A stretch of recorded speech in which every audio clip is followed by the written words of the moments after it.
ন্যায়ৰ অপেক্ষাত দুই অশীতিপৰ বৃদ্ধা নদীবান্ধ বিৰোধী আন্দোলনৰ গোচৰত 11 বছৰে আদালতত তাঁতবাতি কাঢ়িছে দুয়োগৰাকী ৰোগীয়া বৃদ্ধাই খিলামৰা আৰক্ষী থানাৰ অন্তৰ্গত বেবেজিয়া কাঠগাঁৱৰ 87 বছৰীয়া লাহেশ্বৰী চুতীয়া আৰু 71 বছৰীয়া প্ৰতিভা চুতীয়াৰ বিৰুদ্ধে আছে নদীবান্ধ আন্দোলনৰ সময়ত আৰক্ষীয়ে ৰুজু কৰা গোচৰ বগীনদী থানাৰ এফআইআৰ নম্বৰ 72/2012 আৰু লখিমপুৰ জিলা আদালতৰ জিআৰ ৱাৰেণ্ট গোচৰ নম্বৰ 643/2012 অভিযুক্ত এই দুই আইতা 87 বছৰীয়া লাহেশ্বৰী চুতীয়া বিশেষভাৱে সক্ষম আৰু বৰ্তমান সময়ত স্তনৰ কৰ্কট ৰোগত আক্ৰান্ত হৈ শয্যাশায়ী কিন্তু তেনেকৈ তেওঁ 11 বছৰে চলাই আহিছে আইনী যুঁজ 21 জন লোকৰ বিৰুদ্ধে চলি থকা এই গোচৰৰ শুনানিত হাজিৰ হ'বলৈ তেওঁলোকে বৰ্তমান এই বয়সতো প্ৰায় 85 কিলোমিটাৰ অতিক্ৰম কৰি আহিব লাগে জিলা আদালতলৈ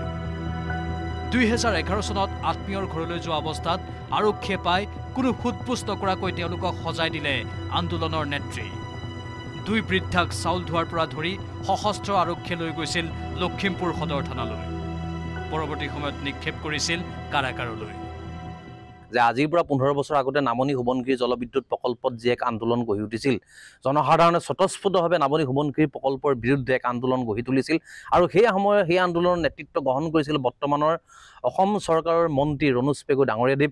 সেই সময়ত নেতৃত্ব বহন কৰিছিল শিৱসাগৰৰ বিধায়ক অখিল গগৈ ডাঙৰীয়াদেৱে কিন্তু অত্যন্ত দুখৰ আৰু পৰিতাপৰ কথা যে জীয়েকৰ ঘৰলৈ ফুৰিবলৈ যোৱাৰ সময়ত ঢকুৱাখানাৰ কাঠগাঁৱৰ বেবেজিয়া অঞ্চলৰ কাঠগাঁৱৰ দুগৰাকী মহিলা এগৰাকী লাহেশ্বৰী চুতীয়া আৰু আনগৰাকী প্ৰতিভা চুতীয়া তেওঁলোকৰ ওপৰত সেই সময়ত তৰুণ গগৈ নেতৃত্বাধীন চৰকাৰখনে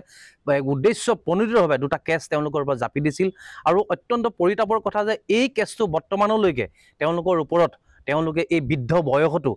কোৰ্টলৈ অহা যোৱা কৰি থাকিব লগা পৰিস্থিতিৰ উদ্ভৱ হৈছে আৰু ইতিমধ্যে 87 বছৰীয়া লাহেশ্বৰী চুতীয়া বৰ্তমান দুৰাৰোগ্য কেঞ্চাৰ ৰোগত আক্ৰান্ত হৈ আছে এই কথাটো আমি শেহতীয়াকৈ জানিব পাৰি অত্যন্ত দুখ অনুভৱ পাইছোঁ তাহানিৰ বহুকেইজন প্ৰতিবাদী নেতা বৰ্তমান ৰাজনৈতিক কুচকাবাজত ব্যস্ত কোনোবাজন এতিয়া শাসকীয় শিবিৰৰ আন কোনোবাজন বিৰোধী আসনত কিন্তু এইসকল নেতাৰ তেওঁলোকৰ খবৰ ল'বলৈ আহৰি নাই তাৰ পাছতো ন্যায় প্ৰাপ্তিৰ আশাত বন্দী লাহেশ্বৰী চুতীয়া আৰু প্ৰতিভা চুতীয়া